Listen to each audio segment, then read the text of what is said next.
Hey there, it's Ashley here. Welcome back to Createful Art.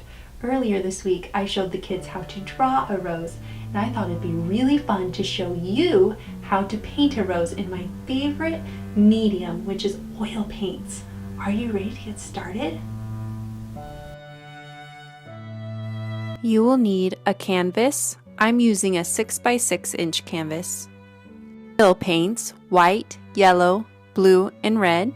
White is titanium white. My yellow is cadmium yellow pale hue. My blue is phthalo blue red shade. And my red is cadmium red deep hue. I use water mixable oils. They are non-toxic and safe around children and pets. Use a watercolor pencil that's the color of your rose. A variety of brushes. You will need a fan brush, a flat brush, and round brushes. A palette. I am taping down parchment paper for easy cleanup. Water if you're using water mixable oils, or mineral spirits for regular oils. Paper towel, and brush cleaner. Step 1. Draw rose. Are you ready to draw your rose? You're going to need a photo reference, so find a rose, maybe online, or you can look at a rose in real life. Use your watercolor pencil and sketch out your rose. I use a watercolor pencil because I like to erase any unwanted lines with water. It's easy. Before I start sketching my rose, I want to decide where I want the center of my rose to be. That is going to be the spot that the person who's looking at my painting will look at first. It's called the focal point. The reason why the center of the rose is the focal point is that it's the most intricate part of the rose, and it has the most contrast. Where I place that is important. I don't want it smack dab in the middle of my painting. I don't want it way over in the right field. I want it above the center and over to the right a little bit. The other things that I want to pay attention to is that my rose fits within my canvas. I don't want one petal going way off to the right and then on the left side having not very much going on with my rose. So even if my reference photo isn't showing the right petal look on the left or something like that, I'm just going to change it to how I want the rose to look on my painting. The key things to pay attention to when you're trying to sketch something very intricate like a rose, is to look for the shapes. The great thing about a rose is that it doesn't have to perfectly look like the reference that you're looking at. Roses are all different, so unlike a portrait or something that has to look exactly like the object, this is something that's going to turn out probably different than your reference, which is good. If you're getting frustrated drawing your rose, what you can do is you can take your reference photo and you can go over all the lines with a charcoal pencil, and then once you're done with doing that, you just turn it over and you put it on your canvas like it's a stamp, rub on your paper, and then the charcoal will transfer onto your canvas. Then voila, you're done with sketching. But don't get discouraged if you're drawing your rose freehand and it doesn't look exactly like your reference photo. That's okay. Now that your drawing's done, let's move on to the painting part. Step 2. Prepare a palette. What color do you want your rose to be? I'm going to paint my rose light pink so it matches my daughter's room. Once you choose your color, you're going to want to create several values of that color. So I'm going to have a very, very light pink all the way up to a dark pink, or maybe even a red.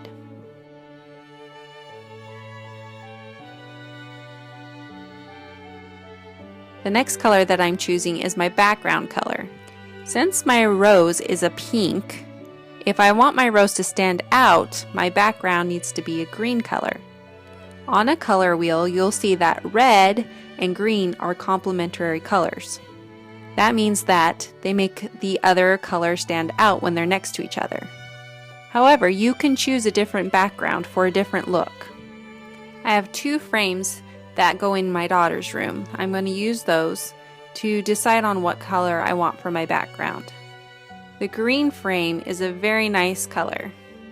Now my painting's not going to go into the green frame, but that color is going to be in the room. So if I put that color in my background, then it's going to look really good. When I'm choosing my colors, I often think about where am I going to put this painting? Who is this painting for? What colors do they like? What colors do I have around the house? What are my favorite colors? Those are all put in consideration when I'm doing a painting. When you have all your colors ready on your palette, it's time to move on to the next step. Step 3, paint background. I always paint the background first in a painting. Now I could paint my whole canvas the background color, but this is oil paints, and oil paints take a long time to dry. And if I paint the whole background and then I try to paint my rose over it, it's just going to blend the colors together. So what I do is called blocking in my shape, which is just painting all around the rose. That's it for your background. It's not going to matter if on the edge of my rose some of the colors blend together with the background. I am not making my background a solid color. I'm adding cream and green together. So here's where I'm going to use my fan brush. Right now I have a lot of texture on my background. The 2 colors that I put in my background need to be blended together, make them look soft. So I grab my fan brush and I lightly go over the top of it in a crisscross motion. That just blends those 2 colors together and gives it a softer look. You can create whatever background you wish. When you're done with your background, you're ready for the next step. Step 4, paint rose. Okay, are you ready for this? With oil paints, you start with your darkest value first, and then you end with your highlights. I'm going to rely heavily on my reference photo. So when you're looking at your reference photo, you're going to want to look at where are the darkest parts of your rose. I'm going to be using my round brush. That way, if I need to make a fine line, I can, or I can add pressure and make it a thicker line. Most of the time, I paint on an easel when I'm painting with oil paints. It's very difficult to keep your hand off of the oil paint and not get oil on your hand. So that's what an easel is for. If you've ever wondered why there are paintbrushes with long handles and short handles, the ones with long handles make it a lot easier to paint at an easel. So you might have noticed that I started painting the bottom left petal first, and that's not the darkest color that I have. The reason why I did that is because I'm going to use that as a reference for my mid-tone. Now I'm just kind of going from one value to the next. I'm not going to worry about blending right now. I'm basically just blocking in the colors. Since this is a light pink rose, I'm going to have more light pink than any other color on my rose. Do you see that little line under my rose? That's on my leaf. What I'm going to do there is I'm going to be blending the red with the green, and it's going to create a brown color. It's going to make the leaf look more realistic. I'm not going to worry about my lightest color right now. That'll be white. But I am going to place down my lightest pink color. The lightest petal away from the center of the rose, if you see it right there, it's kind of below the center of the rose. That's going to draw the eye away from the center of the rose. We don't want, when someone looks at the painting, for the eye to get stuck there. So you'll notice throughout the painting that I'm going to keep that petal very light. Now I'm not going to be able to tell you where to put every color on your rose. I don't have the same rose as you. But if you look at your photo reference and you just look and find where is the darkest value, where is the mid values, where are the lightest values, and you just paint where they're supposed to go, kind of like when you were drawing how it's supposed to look. And it does take a lot of practice. You might mess up, and that's okay. If you do mess up, just take your paper towel and rub away the color. It will look smeared at first, but then you just go over it again with the right color that you wanted, and just keep going, and it'll look good eventually. If you find that your rose is kind of just looking like a blob, the problem is that the colors are blending together. If you keep blending those colors, they're just going to blend to one color. If you try to go over a messed up part, it's just going to blend with the color underneath it. With oils, because it takes so long for them to dry, the under layers just blend with the layers you add on top. That's what's great about oils, but it can be really frustrating too. So if you find that your rose is just looking like a blob, and I call that getting muddy, then you have to wipe the color off and start over. When you're wiping the color off, you're going to need to use mineral spirits, or for me, because I'm using water mixable oils, I'm just going to use water and my paper towel. And then when you go to place your colors down again, just concentrate on blocking them in. Don't try to blend them together. Think of it as a paint by numbers. Go ahead and paint your stem and your leaves. I paint a darker value of green under my leaves and on the side of my stem. And when there's no white canvas left, you're ready for the next step. Step 5, add finishing touches. Now what you're going to do is you're going to take your brush. You can use your round brush or a flat brush, depending on where you're working in your painting. And you're going to just blend the colors next to each other together, just so that they look like they're not a paint by numbers now. I'm going to concentrate on the center of my rose because it's my focal point.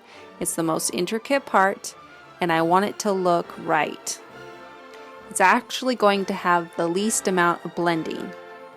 When I add my highlights or my darkest values, I don't want those colors to mix. My darkest value is actually going to be red. And when I put my highlights on, I'm going to be using white. What I'm doing now is I'm just going from one petal to the next, making sure that it looks right according to my reference photo. There is a lot of adjusting in this stage. This is not one of those one brush stroke rose paintings. That's a different style. Now I could go on and on and on with finishing touches. At some point, I'm going to have to tell myself I have to stop. Is it perfect? Maybe not. But this is a painting. It's not a picture. It's not a photograph. This is a painting. It doesn't have to look exactly like the reference photo. It doesn't have to look realistic perfectly. When we look at a painting, our eye fills in the rest. That's what makes a painting unique. So you can decide to get as detailed as you want. Our roses might look completely different. That's okay. I have a different style than you. This is what makes us unique. Like every rose is different, so are we. The point of painting is to have fun. And while you're having fun, you can learn as you go. When your oil painting is done, you're going to have to put it in a safe place and let it dry for a long time. When I say a long time, I mean a couple of weeks. A trick I have is I let it get to what I call the sticky stage, and when it's in the sticky stage, I can blend the paints a little more. If I was painting in a whole different style and I wanted texture, I wouldn't do that. Feel free to slow down this painting and pause it as you go. It took me a little over an hour to paint this. If you decide to paint a larger rose on a larger canvas, it'll take longer. I hope you enjoyed painting your rose with me. I love oil paints. Head over to createfulart.com and subscribe to the newsletter. See the link to my website under the big subscribe button? You'll want to hit that subscribe button too. That lets you know when a new video is posted. And I have lots of art projects in store. So come join my art party and let's create lots of art. I also have great lessons for kids too. So be sure to head over to createfulart.com. Next lesson, we're creating a landscape drawing that you can place in your window. So see you next time.